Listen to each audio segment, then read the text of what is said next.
Today we're going to explore marketing, and we're going to look at it in the context of this marketing mix. It's a broad topic, so we're going to explore this in a few different parts. Fundamentally, when we look at the marketing mix, we want to understand customer needs and wants, how to identify them and how to understand them and how to act appropriately on them. That comes from building a marketing plan that addresses those needs and wants, not only now but in the future. The needs and wants of customers are going to change. Also, the ability of competitors to fulfill those needs and wants are going to change as well. Thereby, we want to define a marketing mix that works, but also a marketing mix that is adaptable, so that you understand what makes sense now for your new venture, but also what can you do later, and begin to think ahead, and thereby you're building a strategy for what your marketing mix is going to be now as well as in the future. And we are also going to be understanding the element of what are their needs and wants, what are their problems. Day in the life is something important to understand. Return on investment from their perspective is something to understand. Willingness to pay is another factor that comes in, particularly when you think about the pricing question. And fundamentally within your marketing plans, there are some fundamental things to address. And in your business plans and investor presentations, you are doing essentially a summary of these issues. You're talking about what we call the 4 Ps of marketing, which are product, price, promotion, and placement. Marketing, we think, is synonymous with advertising, and advertising is actually just a small piece of promotion, and promotion is a small piece of marketing. So marketing is a pretty big topic that covers a lot of different areas. And we'll be talking, again, about each one of these in detail, and so your orientation for this is to think about how does this matter and how can this be integrated within the concepts and companies that you're developing. So with the marketing mix, we're going to start by talking about product, the features, the functions, the brand, what level of quality, warranting, returns, so really everything related to the product. We'll talk about price. And we think price is a simple thing and it's just a number, but again, how you arrive at that number is pretty complex. And even the difference of do I charge $4 or do I charge $5, which sounds small, it's only the difference of $1, could improve the profitability of your company by 20%. And 20% improvement in profitability is a pretty big number. So particularly on low-price products, the difference of dimes and quarters and dollars can make a big difference to the success and growth of the company. Promotion, easy to have a wish list of let's advertise in lots of different areas. More difficult to discern, do we do print? Do we do web? If we do web, do we do ads? Do we do search engine optimization? So in that way, you have lots of options for how you want to do your marketing and specifically how you want to do your advertising. And so you want to be thoughtful on, with limited dollars, where do I advertise? And where am I going to get the most bang for my buck? And then there's place of where do I sell? Where do I promote? What online stores do I list myself in? All places are not good places. All customers are not good customers. So in that way, what do I mean by that? Why not just put your product everywhere?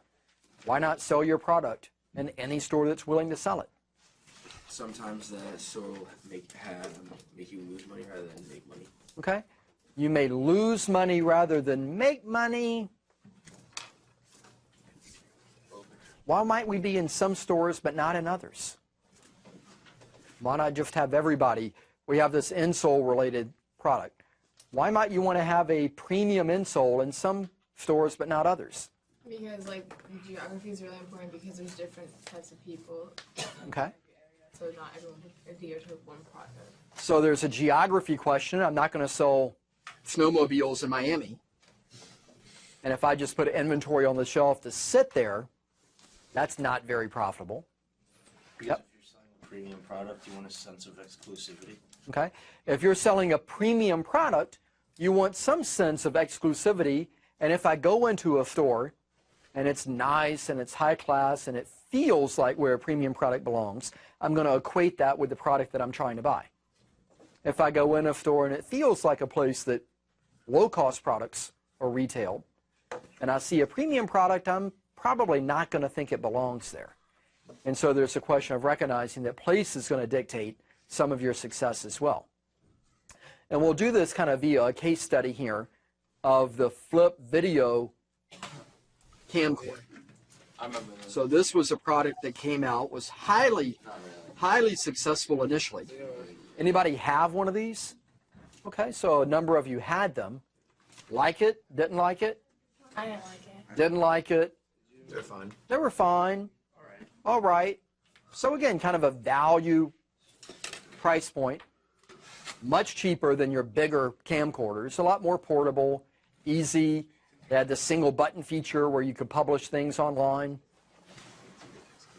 So again, it was kind of the everyday person's camcorder.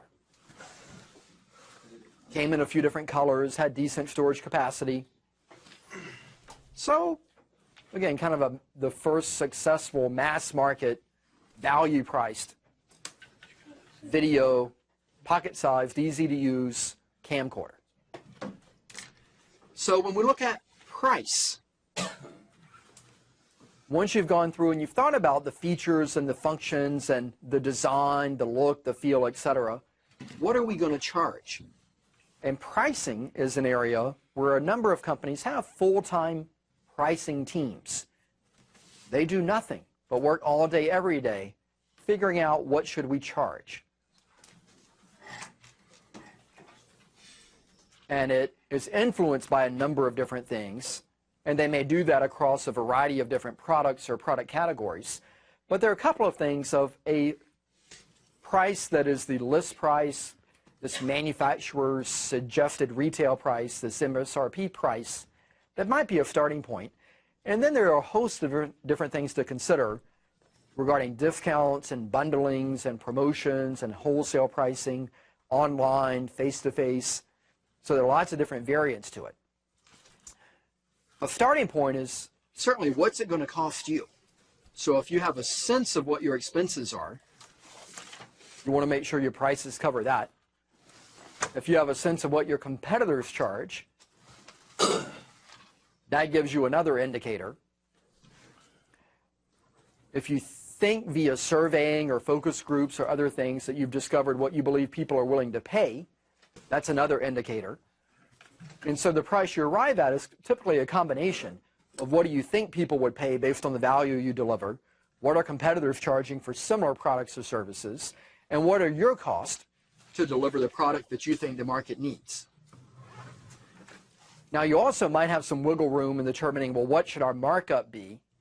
And we've talked before about if you price it too low, people might perceive it's of low value.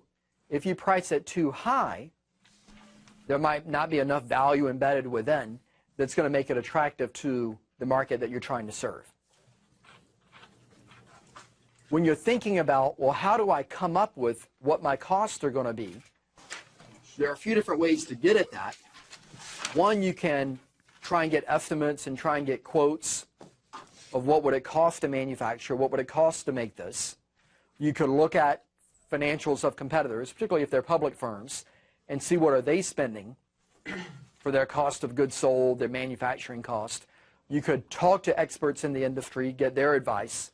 So there are a variety of different ways that you can get insights on what would it cost. So in summary, when we think about the marketing mix, the product and the price are two key considerations for the design and launch of your venture. And next time we're going to talk about promotion and place to round out the marketing mix.